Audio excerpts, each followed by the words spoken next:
I've had 3 concussions in my life, and none of them because of sports. Just living life, man, you know? Stuff happens to your head. What are you gonna do? One was in high school. I got pushed into a wall head first, and it took them 3 class periods to figure out I had a concussion. That's how much I was bringing to the table.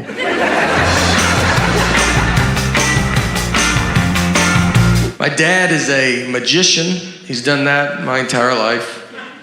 He was a clown at the very beginning, just in case you're like, how do you get into something like that? He goes clown then magic. There's 2 steps. You can take them in either order.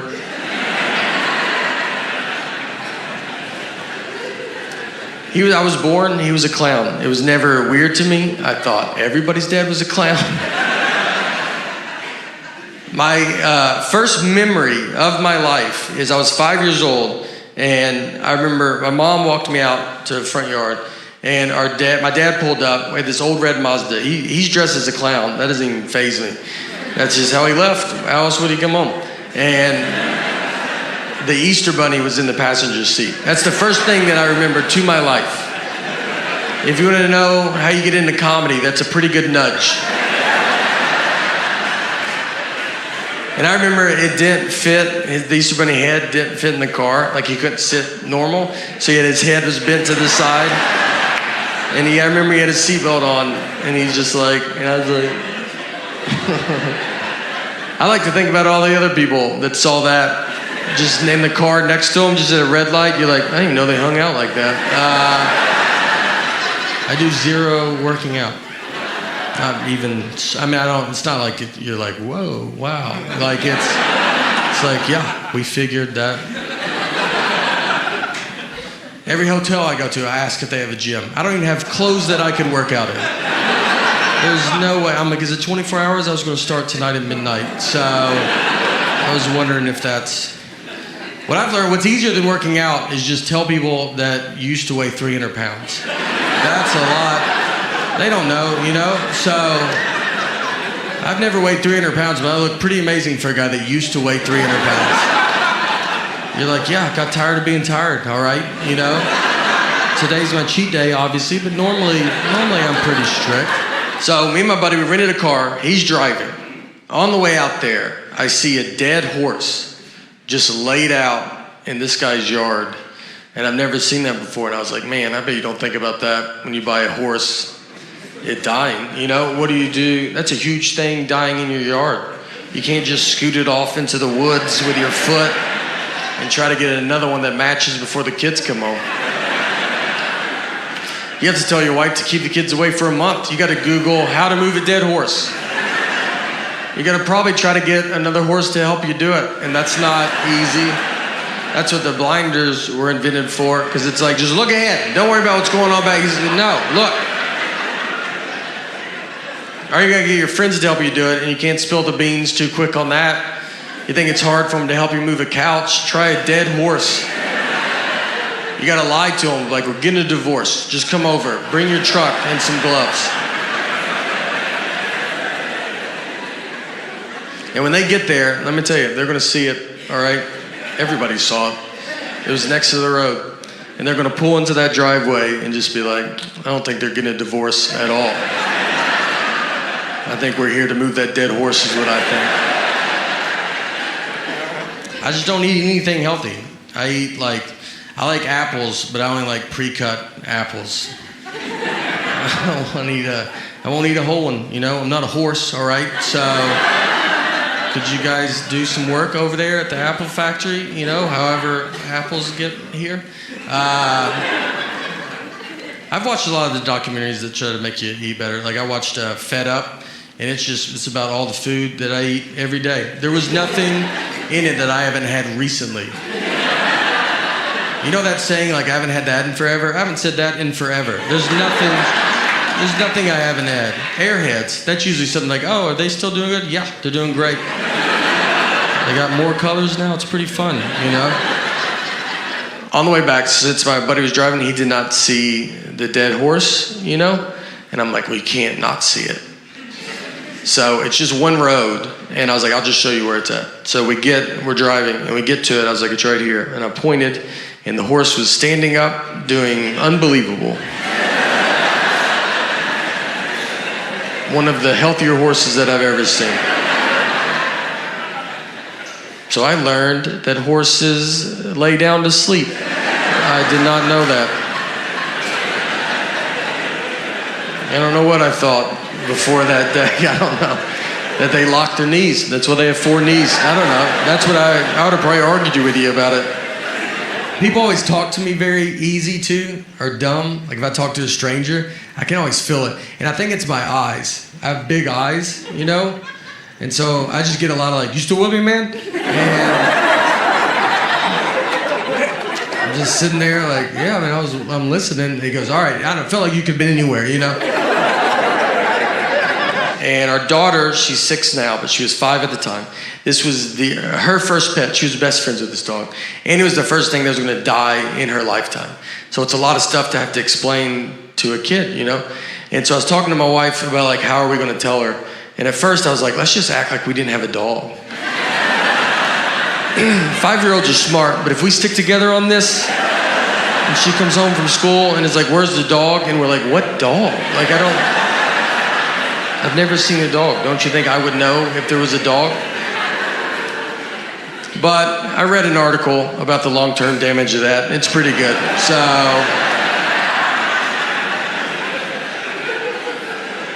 I was just honest with her. And I set her down. I said, look, Annie's very sick and she's older and she's going to die soon. This happens, so just love her as much as you can right now. And she took it as good as a 5-year-old can take it. So the next day, I kind of told her again, you got to tell kids over and over again. I kind of kept telling her. I didn't want this to be a surprise. And then Annie surprised us by living 6 months longer. I mean, we were way off on when we thought she was going to die. But I already started telling my daughter I didn't want to stop and then have to start it again. So I just kept it up for 6 months. Every day I was like, she'll die. All right, she will die. She will die, I will die, your mom's dead. I went into one I was trying to buy a hammock. So I go in, I go back to where I imagine hammocks live. And I went up to this guy and I was like, hey man, do you guys sell hammocks? And he was like, what's a hammock? And it threw me off enough that I was like, am I saying it wrong? I was like, I think I'm saying it wrong, because you know what it is. And I was like, is it hammock with a T? Does that sound right? Like, do you guys sell hammocks? And he was like, we're out of hammocks. We're out of them. It's hammock season. And I left, went to my car, Googled where to buy a hammock. And Google was like, do you mean hammock? I was like, I sure do, Google. Where were you at during all of this? The other embarrassing part of that is, so it happened, and then I called like a comic buddy of mine to tell him the story. And I was like, this is funny, right? But then I asked him, I was like, hey, do you think if I tell people I was buying a hammock, is that going to come off like I'm bragging? Like, for some reason, in my head, that's just like a wealthy purchase. Like, that's a hammock at Walmart. Like, an audience would be like, whoa, all right. I didn't know we were just hearing about how good you're doing. Man, what's it like to have 2 trees that close together? I got a reversible jacket at home, and I have 2 of them because I didn't know it was reversible. Bought them at the same time. Tried them both on, separately. Liked the black one, thought might as well get the blue one too. Went and laid them up there, and I remember they go, are you sure? I go, yeah, I think I know what I'm doing here, right?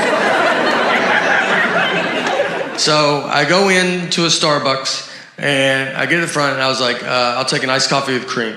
She goes, with cream? I go with cream. And then she goes, iced coffee with cream? I go, iced coffee with cream. She goes, with cream? I go with cream.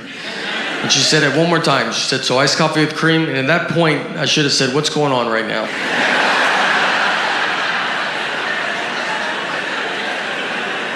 Where are you at in your head? Because I feel like we're in 2 different places. But I was nervous, and there was people behind me, and I was like, cream or no cream? Honestly, I'll give you $20 if you let me leave right now. I cannot, this is the most I can talk about this. I don't even know what's happening anymore. So I paid, I go stand in line, you know, where you gotta wait for your drink. There's like 5 of us waiting for our drinks. So she puts the iced coffee up there first, no cream, and I was like, whatever. I'll just do it myself, you know? Like, I don't like doing it myself, but I was like, all right, I'll just do it. So before I could get it, she's walked back with a can of whipped cream, and she's shaking it. And I'm just looking at it, like, thinking that's someone else's. I'm like, someone's getting whipped cream. That's fun. One of you guys are getting whipped cream? And I look down, and she starts spraying the whipped cream on top of my iced coffee. She just yells out, iced coffee, whipped cream, yells it out. The other 4 people, they turn their back, like they don't want you to accidentally think that's what they ordered. And I'm just left alone, like, that's what you thought I said over there? You don't think I would have said iced coffee with whipped cream? You think I'm just some nut job? It's like, I've had too many problems in this Starbucks, so I'm only going to use the words that I want and no other words. Iced coffee, whipped cream cup. And they didn't have a top for it, so whipped cream, it doesn't sink and become less embarrassing, it moves. It's like a buoy in an ocean that everybody sees. And I'm just walking through the crowd like, this is my favorite drink. I don't know if you guys drink this at all. Is anybody, nobody does this? I'm surprised. And I walked outside and threw it away and tried again at a different Starbucks. The dumbest I've ever been talked to, I like to golf. And so a guy was telling me there's a real golf course in North Carolina where they have llamas or the caddies. So if you don't know anything about golf, I mean, you know, a caddy usually carries your bag around, tells you how far you are from the hole, and helps you out. So this course, they have llamas. So you put your golf bag on a llama, and it carries your bag. So he told me that, and then he looks into my big dumb eyes, and he goes, just so you know, llamas can't talk, though. I mean, that's the question he was trying to get ahead of, as he looked into my stupid eyes. Like, he just feels like, I'm gonna say it so that guy doesn't have to say it. The best wedding I've ever been to was my cousin's wedding. It was a real redneck affair. It was right outside Louisville, Kentucky, where my parents are from. And my cousin's name is Tuesday, which is a good start. The invitation said, Tuesday's getting married, rehearsals Friday, wedding Saturday. People were like, we gotta be there Monday for this wedding? How long is this wedding? It's a week? We get there, I'm wearing a button-down shirt, khaki pants, nothing crazy. I'm wildly overdressed. I look like I work there. Everybody else just has a football or basketball jersey on. My uncle, his daughters get married. He has his tuxedo jacket, pants, cummerbund, bow tie, no shirt.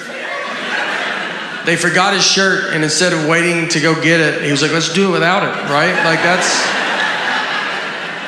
And he doesn't have a body that's like, that's cool, man. You know, he has a body that you're like, put your jacket on backwards, flip it around. Yeah.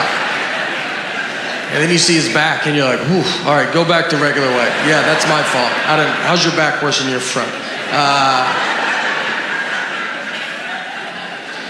We go into the church, it's bride and groom, looks like it's home and away. That's how many jerseys are in there. Guys are drinking beers in the church. Like, that's something I've never heard a pastor be like, guys, could we not drink alcohol in the church? And they're like, oh, didn't know this was the nice part of town. All right. The reception is next door, just at a lady's house, like in her backyard. Like, she doesn't it isn't like she's like, and I do receptions all the time. We were her one and only reception. So we walk over. They took a horse and buggy. The horse was the oldest horse I've ever seen. I thought it was a donkey. I thought they got a deal on a donkey. And the guy was like, this horse was in the Kentucky Derby. Like, the first one that they did? Is that Secretariat's father? How old is this horse, man? You know they lay down, right?